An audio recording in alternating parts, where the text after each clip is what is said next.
शांति। कल की बाबा की मुरली पूरी धारणा की मुरली थी।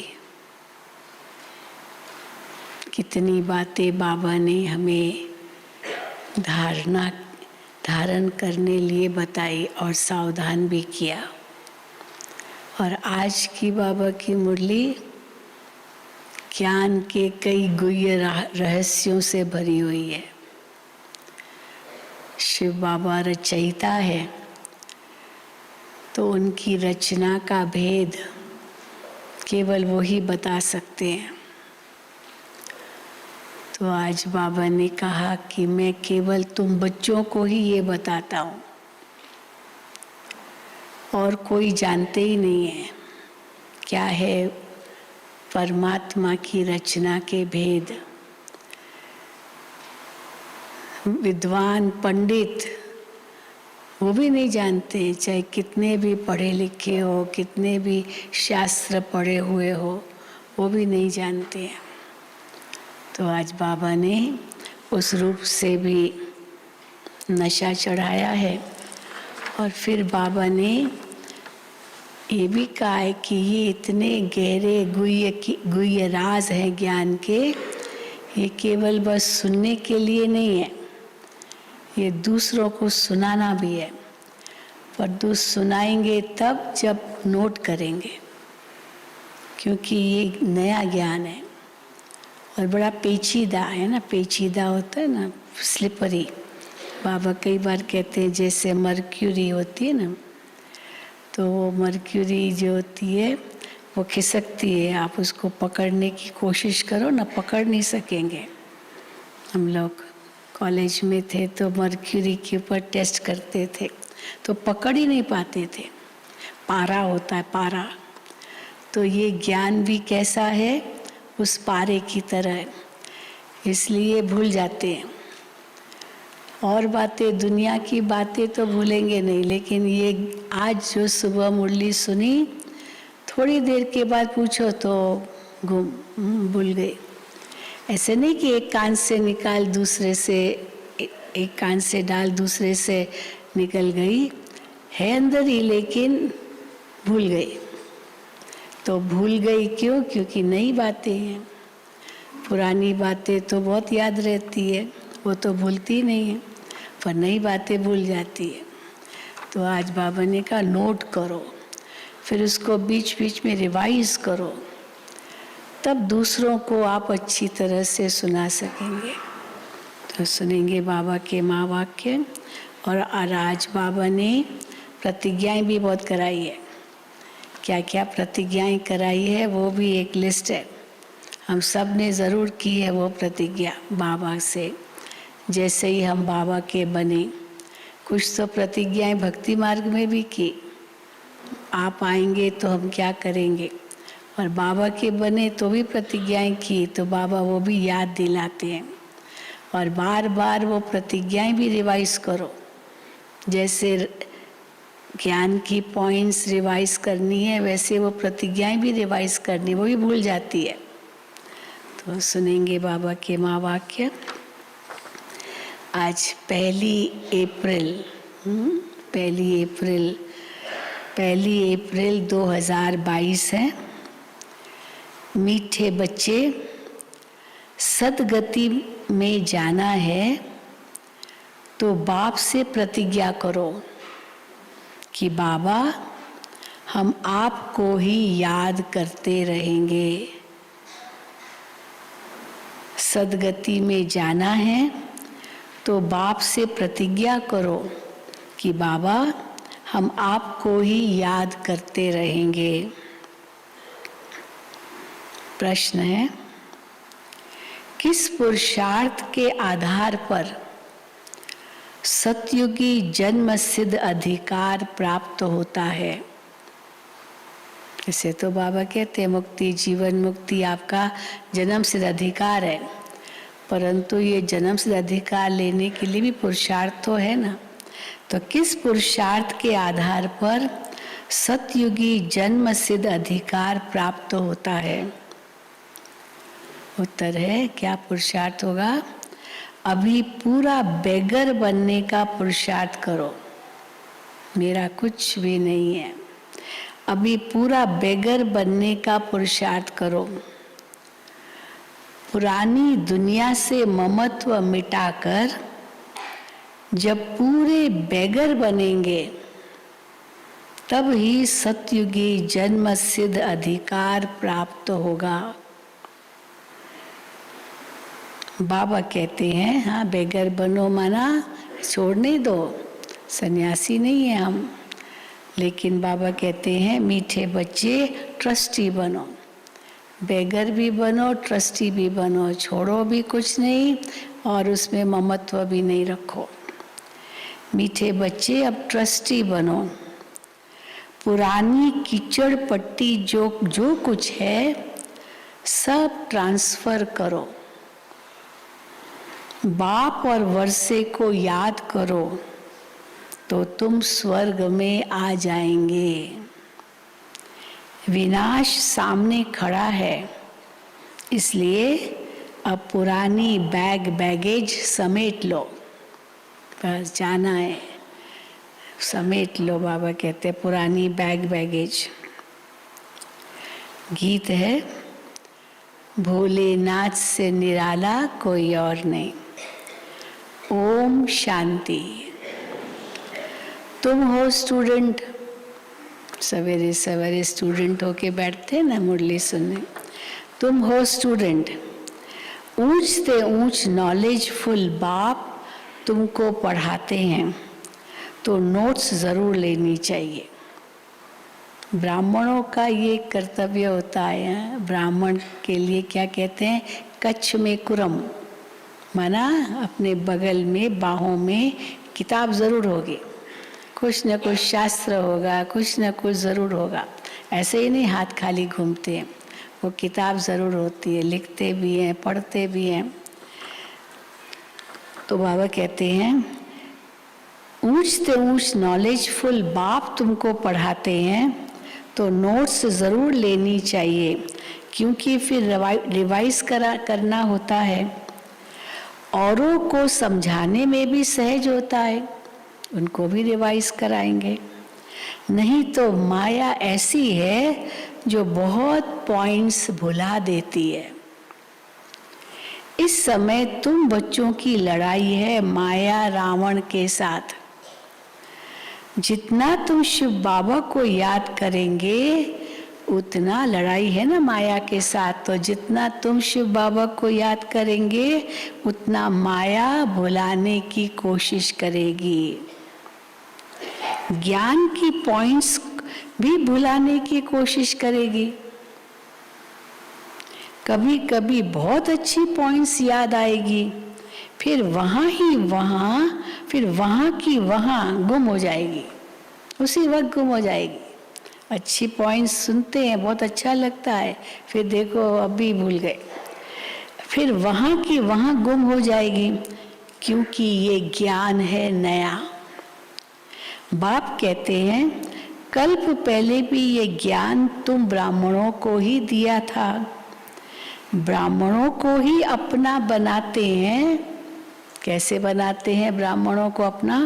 ब्रह्मा के मुख द्वारा। ये बातें कोई गीता में लिखी हुई नहीं है, इस रूप से नहीं लिखी हुई है। शास्त्र तो पीछे बनते हैं, जब धर्म स्थापन करते हैं। ये भी एक राज है ड्रामा में। जब कोई भी धर्म पिता आते हैं, धर्म स्थापन करते हैं, उस समय तो सब शास्त्र नहीं बनते। तो बच्चों को समझाया है पहले पहले है ज्ञान, पीछे है भक्ति। अब ये पॉइंट्स है यहाँ, ये कहाँ जानते हैं दुनिया में, पहले ज्ञान फिर भक्ति। हाँ, फिर बाबा कहते वैराग्य, फिर भक्ति से वैराग्य, क्योंकि भक्ति से वैराग्य होगा तब तो ज्ञान भी अच्छी तरह से फिर बुद्धि में बैठेगा। तो बाबा कहते हैं बच्चों को समझाया है पहले पहले है ज्ञान, पीछे है भक्ति। फिर भक्ति में भी पहले सतो प्रधान, फिर सतो रजो तमो में आते हैं। तो मनुष्य जब रजो में आते हैं तब भक्ति शुरू होती है। सतो प्रधान समय भक्ति होती नहीं। भक्ति मार्ग की भी ड्रामा में नूंद है। ये शास्त्र आदि भी भक्ति मार्ग के काम आते हैं। तुम ये जो ज्ञान और योग आदि की किताब बनाते हो, है ना, बहुत किताबें हैं, सबने पढ़ी तो नहीं होगी, इतने बाबा के पुस्तक हैं, मैगजीन्स है।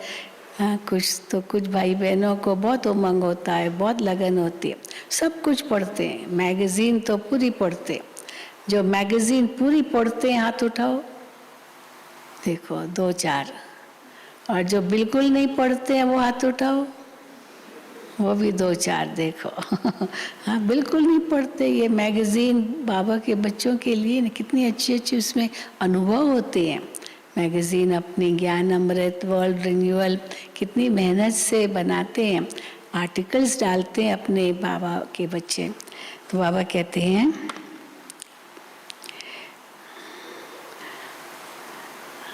तुम ये जो ज्ञान और योग आदि की किताब बनाते हो, ये फिर से पढ़कर रिफ्रेश होने के लिए। दादी जानकी को तो हम देखते थे, हाँ, जब भी दादी के पास जाओ वो मैगजीन्स वहाँ रखी है, किताबें रखी है, और जैसे ही दादी देखती थी भी थोड़ी फ्री हूँ तो कुछ ना कुछ पढ़ती है। ऐसे ही नहीं बैठी रहती थी, कुछ ना कुछ पढ़ती थी। तो मुरली भी तो पढ़ती थी, कई 2-3 बार भी रिवाइज करती थी, लेकिन मैगज़ीन भी बहुत अच्छी तरह से पढ़ती थी। और यहाँ तक कि वो आत्म प्रकाश भाई को बुला करके थोड़ी करेक्शन भी करवाती थी, देखो ये ठीक नहीं लिखा। इतनी एक्यूरेट थी दादी जानकी। या कुछ भी, और कभी तो महिमा भी बहुत करती थी कि बहुत अच्छी मैगज़ीन बनी है, बहुत अच्छे लेख हैं। तो बाबा कहते हैं, हाँ, ये फिर पढ़ कर के रिफ्रेश होने के लिए है। बाकी टीचर के सिवाय तो कोई समझ नहीं सकेंगे। अब ऐसे केवल पढ़े बाहर वाले तो कहाँ समझेंगे, कोई उनको टीचर मिले जो उनको अर्थ भी बताए। गीता का टीचर है ही श्रीमद् भगवान, वो है विश्व का रचयिता, स्वर्ग रचते हैं। जबकि वो सबका बाप है तो जरूर बाप से वर्षा स्वर्ग की बादशाही मिलनी चाहिए। सतयुग में है देवी देवताओं का राज्य, अभी तुम हो संगम युगी ब्राह्मण। विष्णु के चित्र में 4 वर्ण तो दिखाते हैं, देवता, क्षत्रिय, वैश्य, शूद्र। 5वां वर्ण है, जो सबसे ऊंचा वर्ण है, वो है ब्राह्मणों का। लेकिन उनको ये बिल्कुल पता ही नहीं है। ऊंचे ते ऊंचा है ब्राह्मण वर्ण, ऊंच ते ऊंच परम पिता परमात्मा को भी भूल गए हैं। ब्राह्मणों से भी ऊंचा कौन? चोटी की भी जो वो गांठ होती है वो शिव बाबा, और फिर चोटी ब्राह्मण, वो ऊंचे से ऊंचे। तो बाबा कहते हैं ऊंच से ऊंच परम पिता परमात्मा को भी भूल गए हैं। वो शिव है, ब्रह्मा विष्णु शंकर का रचयिता। फिर त्रिमूर्ति ब्रह्मा कह देते हैं, परंतु इसका तो कोई अर्थ ही नहीं निकलता है। त्रिमूर्ति ब्रह्मा नहीं है, त्रिमूर्ति शिव बाबा है। अगर ब्रह्मा विष्णु शंकर तीनों भाई हैं तो उन्हों का बाप चाहिए। त्रिमूर्ति ब्रह्मा कैसे होगा, ये तीनों तो भाई है, तो त्रिमूर्ति का बाप शिव बाबा है। त्रिमूर्ति ब्रह्मा कह देते, परंतु इसका तो अर्थ ही नहीं निकलता। ब्रह्मा विष्णु शंकर अगर ये तीनों भाई हैं तो इन्हों का बाप चाहिए। तो ब्राह्मण, देवता और क्षत्रिय, ये 3 धर्मों का रचयिता है वो निराकार बाप, जिसको गीता का भगवान कहा जाता है। देवताओं को भी भगवान नहीं कह सकते तो मनुष्यों को कैसे कह सकते हैं? ऊंचे ते ऊंच है शिव बाबा। फिर सूक्ष्म वतन वासी ब्रह्मा विष्णु शंकर। फिर इस वतन में पहले पहले ऊंचते ऊंच कौन है? इस वतन में पहले पहले श्री कृष्ण। पहले पहले शिव जयंती गाई जाती है, सभी त्योहारों में सबसे ऊंचा त्योहार शिव जयंती। पहले पहले शिव जयंती गाई जाती है।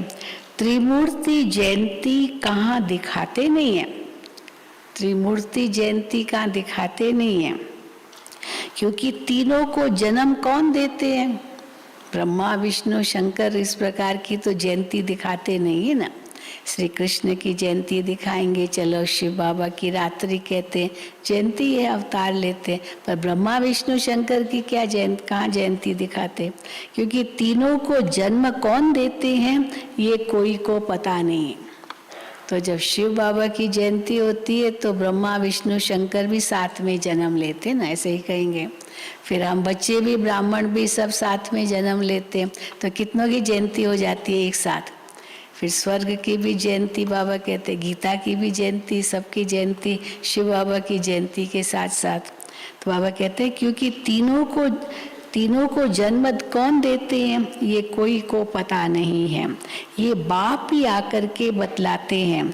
ऊंचे ते ऊंच वो है विश्व का मालिक, नई दुनिया का रचयिता। स्वर्ग में ये लक्ष्मी नारायण राज्य करते हैं। अब सूक्ष्म वतन में तो राजधानी का प्रश्न ही नहीं है, वहाँ तो न राजाई चलती है, हाँ न कोई राजधानी है। तो सूक्ष्म वतन में तो राजधानी का प्रश्न ही नहीं। यहाँ जो पूज्य बनते हैं उनको ही पुजारी बनना है। देवता क्षत्रिय वैश्य शूद्र अब फिर ब्राह्मण बने हैं। ये वर्ण भारत के ही हैं और कोई इन वर्णों में नहीं आ सकते, और कोई धर्म वालों के लिए ये वर्ण नहीं है, केवल भारत के लिए ही ये वर्ण है। इन 5 वर्णों में सिर्फ तुम चक्र लगाते हो। भारतवासी भी सब नहीं, सब इन 5 वर्ण हो गए ना, ब्राह्मण देवता क्षत्रिय वैश्य शूद्र, तो ये 5 वर्ण हो गए। तो बाबा कहते हैं उसमें तुम ब्राह्मण ही आते हो। तुम जानते हो बरोबर हम भारतवासी, हाँ ये वर्ण भारत के ही हैं और कोई इन वर्णों में नहीं आते हैं। इन 5 वर्णों में सिर्फ तुम चक्र लगाते हो। हाँ बाकी तो आते हैं, वैश्य बनेंगे शूद्र बनेंगे, लेकिन जो ब्राह्मण बनेंगे फिर वो देवता क्षत्रिय बनेंगे ना, इसलिए 5 वर्णों में हम आते हैं। 84 जन्म भी तुमको पूरे लेने पड़ते हैं। तुम जानते हो बरोबर हम भारतवासी जो देवी देवता धर्म वाले हैं वही 84 जन्म लेंगे।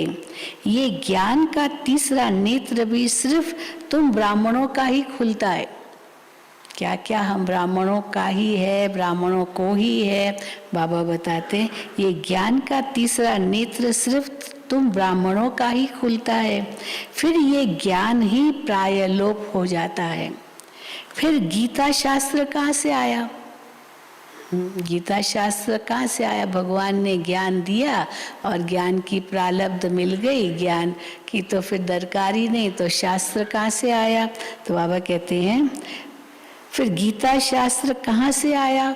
हाँ उस समय तो होगा नहीं। गीता शास्त्र जिस समय ब्राह्मण पैदा होते हैं, शिव बाबा ज्ञान देते, उस समय गीता शास्त्र तो भगवान का है नहीं, ये तो बाद में बनता है। तो बाबा मिसाल देते जैसे और धर्मों में क्राइस्ट भी जब धर्म स्थापन करते हैं तब बाइबल तो नहीं सुनाते हैं ना, कि किताब लेकर के थोड़ी धर्म पिताओं ने सुनाया, उन्होंने तो सीधा ज्ञान दिया। फिर बाद में उन्होंने जो सुनाया धर्म पिताओं ने, उसके फिर शास्त्र बने। तो बाबा कहते क्राइस्ट जब धर्म स्थापन करते हैं तब बाइबल नहीं सुनाते हैं, वो धर्म स्थापन करते हैं। कैसे करते हैं धर्म स्थापन? वो नई आत्मा आती है, लेकिन कैसे होता है धर्म स्थापन? बाबा कहते पवित्रता के बल से। बिना पवित्रता के बल के धर्म की स्थापना नहीं होती है। बाइबल आदि तो बाद में बनते हैं, जब उनकी वृद्धि होती है तब चर्च आदि बनाते हैं। ऐसे थोड़ी क्राइस्ट आया तब कोई चर्च आदि भी होगी, न बाइबल होगा न चर्च होगी।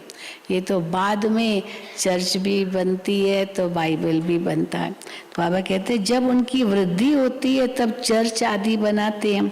वैसे ही आधा कल्प के बाद भक्ति मार्ग शुरू होता है। तो इसलिए शिव बाबा के मंदिर न मंदिर है न गीता शास्त्र है सतयुग त्रेता में, ये तो बाद में बनते हैं।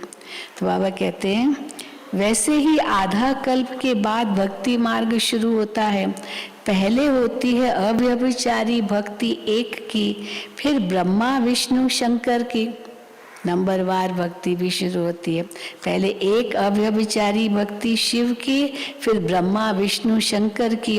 अभी तो देखो 5 तत्वों की भी पूजा करते रहते हैं। इसको कहा जाता है तमो प्रधान पूजा।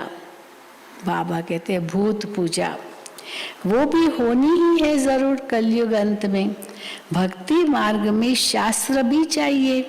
देवी देवता धर्म का शास्त्र है गीता। ब्राह्मण धर्म का कोई शास्त्र नहीं है, क्योंकि इस समय कोई शास्त्र नहीं है जो हम बैठ के पढ़ते। हमारा आधार है ही सत्य गीता, सत्य ज्ञान जो स्वयं डायरेक्ट भगवान हमें देते हैं। तो मुरलियों से ही हम ये ज्ञान लेते हैं। तो बाबा कहते हैं देवी देवता धर्म का शास्त्र है गीता, ब्राह्मण धर्म का कोई शास्त्र नहीं है।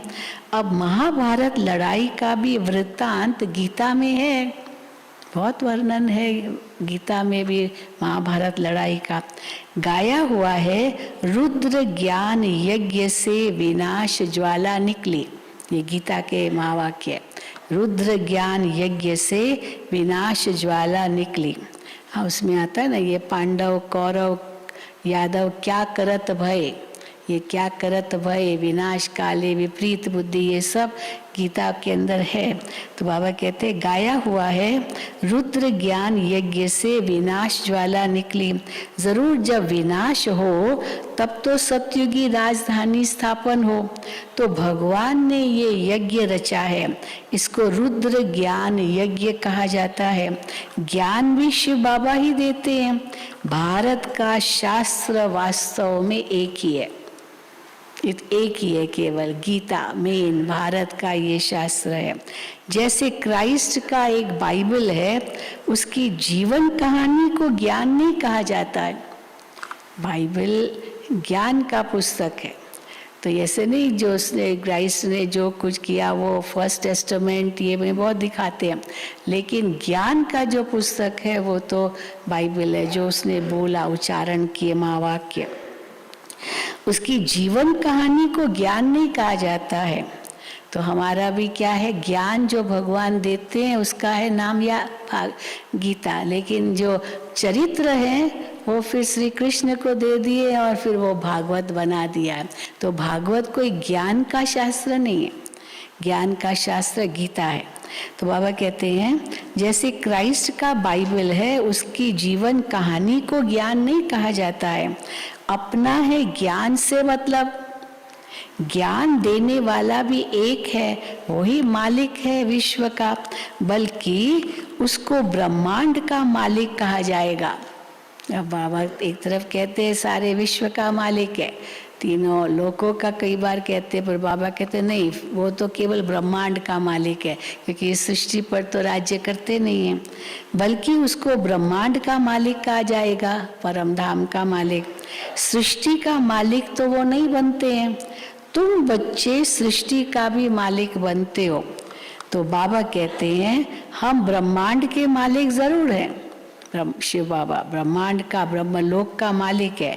तुम बच्चों के साथ ब्रह्मलोक में रहते हैं, जैसे बाबा वहाँ रहते हैं हम भी वहाँ जाएंगे तो हम भी मालिक ठहरे।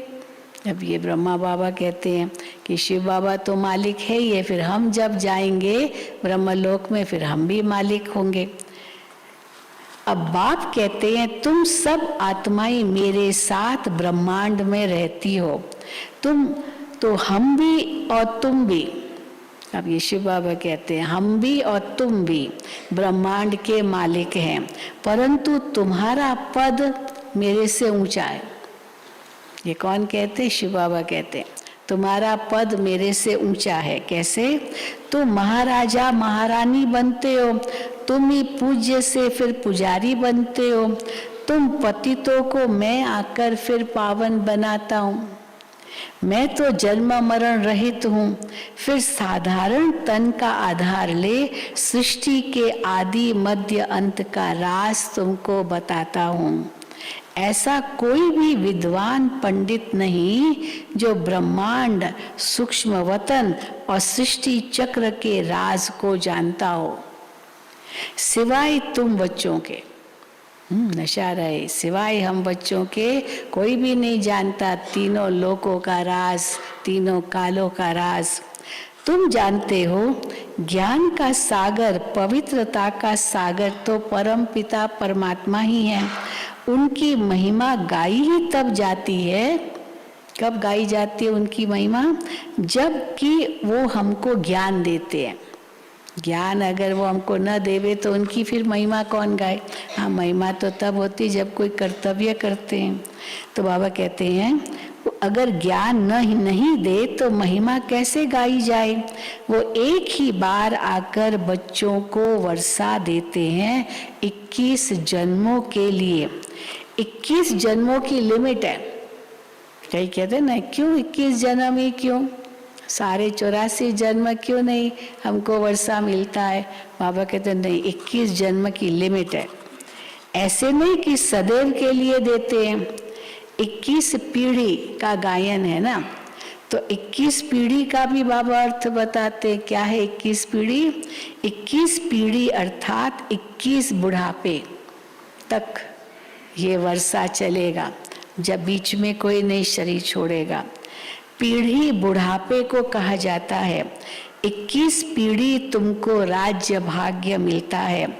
ऐसे नहीं, अब पीढ़ी का मतलब ये नहीं है कि हमारे आगे जो रचना आएगी, माना हमारे बच्चे, उनके बच्चे, उनके बच्चे, वो 21, वो नहीं, हर आत्मा की 21 पीढ़ी।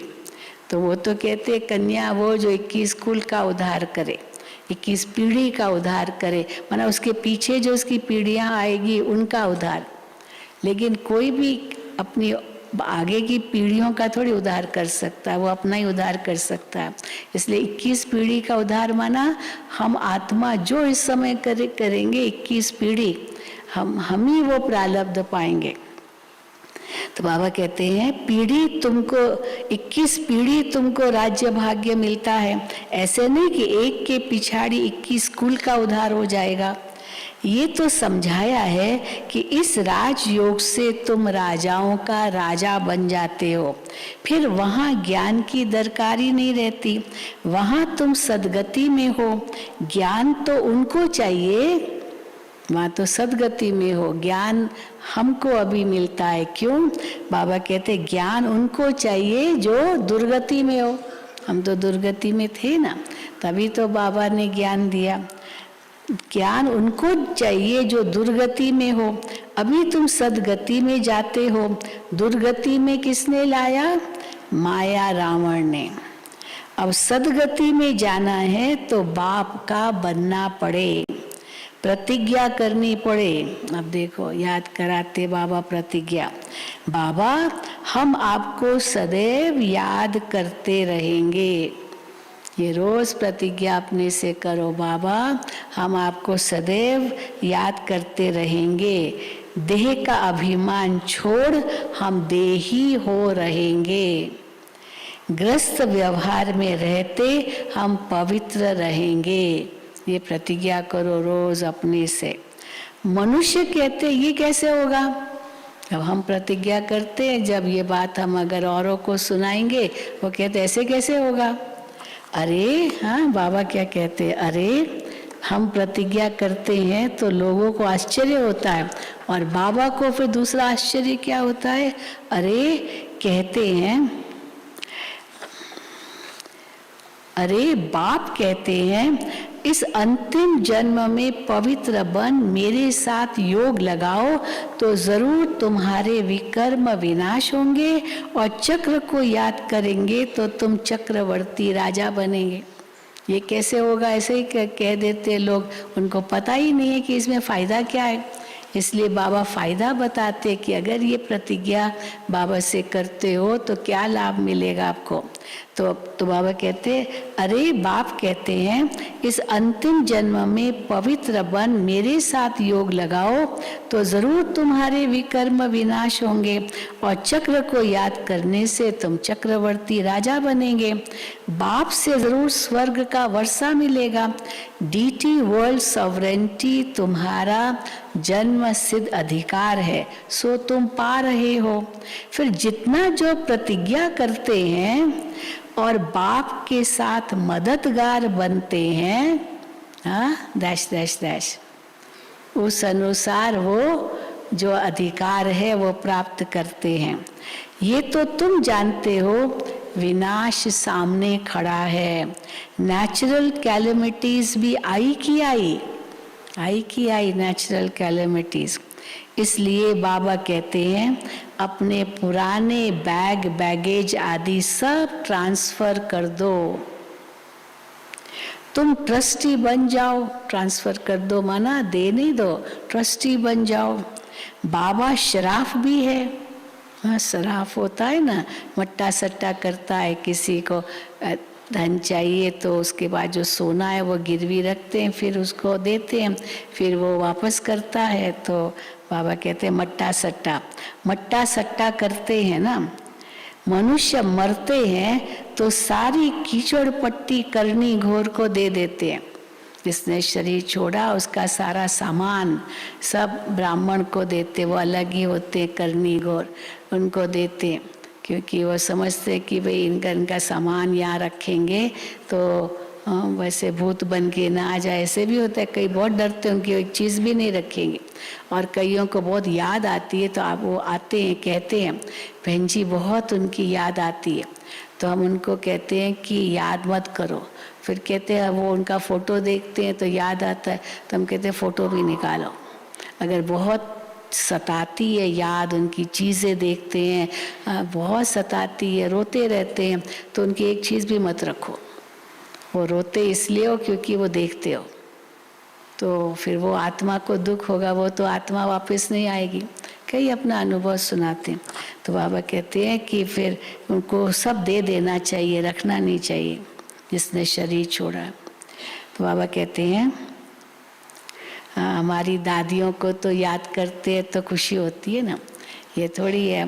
बड़ी दादी ने जब शरीर छोड़ा, मुन्नी बहन बताती थी इतनी टीचर्स पीछे पड़ गई, हमको दादी की साड़ी दो, हमको दादी की साड़ी दो, बहुत बहुत। तो इसलिए कैसे दादी जी की दी है। हंसा बहन भी बहुत देती रहती है दादी जानकी की चीज़ें, तो वो यादगार एक अलग चीज़ है, उससे बाबा की याद आती है और शक्ति मिलती है। लेकिन ऐसे वैसे कोई है और मोह के वश हैं तो उनकी चीज़ें भी वास्तव में रखनी नहीं चाहिए, नहीं तो वो याद सताती रहती है। तो बाबा कहते हैं तो तुम ये सारी कीचड़ पट्टी करनी घोर को दे देते हैं ना, तुम्हारी भी ये कीचड़ पट्टी सब कब्र दाखिल होनी है। सारी कीचड़ पट्टी है इस कलयुगी दुनिया की, सब कब्र दाखिल होनी है। इसलिए पुरानी चीज़ों से ममत्व मिटा दो, एकदम बेगर बनो। बेगर टू प्रिंस बाप और वर्षे को याद करो तो तुम स्वर्ग के मालिक बन जाएंगे। जो जन्मसिद्ध अधिकार है, कोई जो तुम्हारा जन्मसिद्ध अधिकार है, कोई भी आता है तो उनसे पूछो विश्व का रचयिता कौन? गॉड फादर है ना। स्वर्ग है ही नई रचना। जबकि बाप स्वर्ग रचते हैं तो फिर नरक में हम क्यों? स्वर्ग के मालिक क्यों नहीं बनते? तुमको नरक का बादशाह किसने बनाया? तुम तो स्वर्ग के मालिक थे, फिर नरक का बादशाह किसने बनाया? माया रावण ने नरक का बादशाह बनाया। बाप तो स्वर्ग का बादशाह बनाने वाला है। रावण दुखी बनाते हैं, तब रावण से तंग होकर उनको जलाने की कोशिश करते हैं, लेकिन जलाने की कोशिश करते, लेकिन रावण जलता नहीं है। परंतु रावण जलता ही नहीं है। मनुष्य समझते नहीं है कि रावण क्या चीज है। कहते हैं 3000 वर्ष बिफोर क्राइस्ट, BC 3000 BC कहते हैं, गीता सुनाई। परंतु उस समय कौन सी नेशनैलिटी थी वो समझाना चाहिए ना। माया ने बिल्कुल ही पतित बना दिया है। कोई को भी पता नहीं कि स्वर्ग का रचयिता कौन। एक्टर्स होते हुए ड्रामा के क्रिएटर डायरेक्टर को न जाने तो क्या कहेंगे। बड़े ते बड़ी लड़ाई है। कौन सी है सबसे बड़े ते बड़ी लड़ाई? तीसरा विश्व युद्ध कहते हैं ना, वो सबसे बड़ी लड़ाई होगी और वही है ये महाभारत लड़ाई। ये महाभारत लड़ाई विनाश के लिए गाया भी जाता है। ब्रह्मा द्वारा स्थापना ऐसे नहीं गाया जाता है कृष्ण द्वारा स्थापना, ब्रह्मा द्वारा स्थापना गाया हुआ है। रुद्र ज्ञान यज्ञ भी मशहूर है जिससे विनाश ज्वाला प्रज्वलित हुई। बाप खुद कहते हैं मैंने ये ज्ञान यज्ञ रचा है। ये क्या है सब? ये भगवान रुद्र का रचा हुआ ज्ञान यज्ञ। तुम हो सच्चे ब्राह्मण, रूहानी पंडे। तुमको अब बाप के पास जाना है, वहां से फिर इस पतित दुनिया में आना है। ये सेंटर्स है। क्या है बाबा के सेंटर्स? ये है सच्चे सच्चे तीर्थ, सच खंड में ले जाने वाले। वो तीर्थ तो झूठ खंड के लिए है। वो है जिस्मानी देह अभिमान की यात्रा और ये है देही अभिमानी की यात्रा। तुम जानते हो फिर नई दुनिया में आकर अपने सोने के महल बनाएंगे। ऐसे नहीं कि सागर से कोई महल निकल आएंगे। वो तो कृष्ण को दिखाते सागर से निकल आया पीपल के पत्ते पर, या ऐसे तो नहीं महल कोई निकल आएंगे सागर से। तुमको तो बहुत खुशी होनी चाहिए। जैसे पढ़ाई में ख्यालात रहता है ना कि मैं बैरिस्टर बनूंगा, ये करूंगा, तुमको भी आना चाहिए क्या बुद्धि में कि स्वर्ग में ऐसे ऐसे महल बनाएंगे। हम प्रतिज्ञा करते हैं, अब और प्रतिज्ञा, क्या प्रतिज्ञा करते हैं? हम लक्ष्मी को जरूर वरेंगे, जरूर लक्ष्मी मुझे ही वरमाला पहनाएगी। नारायण बनेंगे तभी तो लक्ष्मी वरमाला पहनाएगी ना। तो प्रतिज्ञा करते हैं हम कि लक्ष्मी को जरूर वरेंगे, सीता को नहीं, सीता को नहीं वरेंगे, लक्ष्मी को। इसमें पुरुषार्थ बहुत अच्छा चाहिए। बाप अब सच्चा ज्ञान सुनाते हैं जिसको धारण करने से हम देवता बन रहे हैं। नंबर 1 में आते हैं श्री कृष्ण। मैट्रिक में जो पास होते हैं उनकी लिस्ट अखबार में निकलती है ना। पहले तो बहुत निकलती थी, अखबारों में निकलती थी, पूरे पूरे अखबारों के पेजेस, वो रिजल्ट आउट जो होती थी ना मैट्रिक की, खास SSC की, वो अखबारों में आती थी। आजकल तो ये सब ऑनलाइन है, उनकी जो वेबसाइट्स है उसमें निकलती है। वो या तो वो अखबारों में तो आती थी और कॉलेज के बाहर या स्कूल के भी बाहर वो लिस्ट लगी रहती थी। तो सब स्टूडेंट्स कैसे जाके देखते मेरा नंबर कौन सा है, फिर फलाने का नंबर कौन सा है, फलाने का नंबर है या नहीं है, तो सबका पता चल जाता है। तो बाबा कहते हैं मैट्रिक में जो पास होते हैं उनकी लिस्ट अखबार में निकलती है ना। तुम्हारे स्कूल की लिस्ट भी गाई हुई है। हमारे स्कूल की लिस्ट कौन सी है? 8 फुल पास, वो नामी ग्रामी 8 रत्न हैं जो ही काम में आते हैं। फिर उसके बाद 108, वो 100 कहो वो लिस्ट। 108 की माला तो बहुत सिमरते हैं, कोई तो 16,000 की भी बनाते हैं। तो उसके बाद है फिर 16,000 की लिस्ट। तुमने मेहनत कर सर्विस की है भारत की, तो सब पूजते हैं। तो एक है भगत माला, दूसरी है रुद्र माला। हाँ, ब्राह्मणों की तो माला बनती नहीं है, भक्तों की माला बनती है, शिव बाबा की रुद्र माला बनती है। अभी तुम जानते हो श्रीमद् भगवत गीता है माता और पिता है शिव। डीटी डिनाइस्टी में पहले पहले जन्म लेते हैं श्री कृष्ण।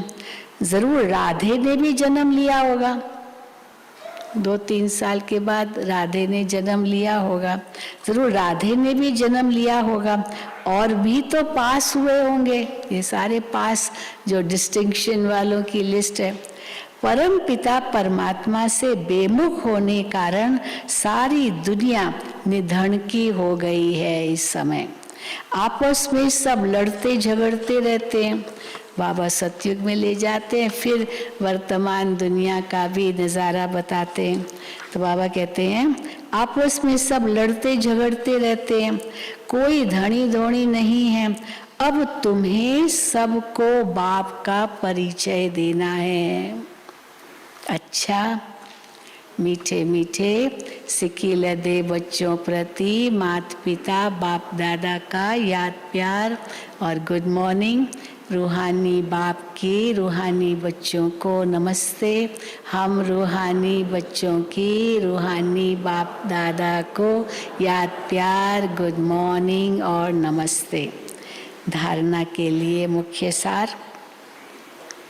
पहला, देह अभिमान को छोड़ देही अभिमानी बन याद की यात्रा पर तत्पर रहना है।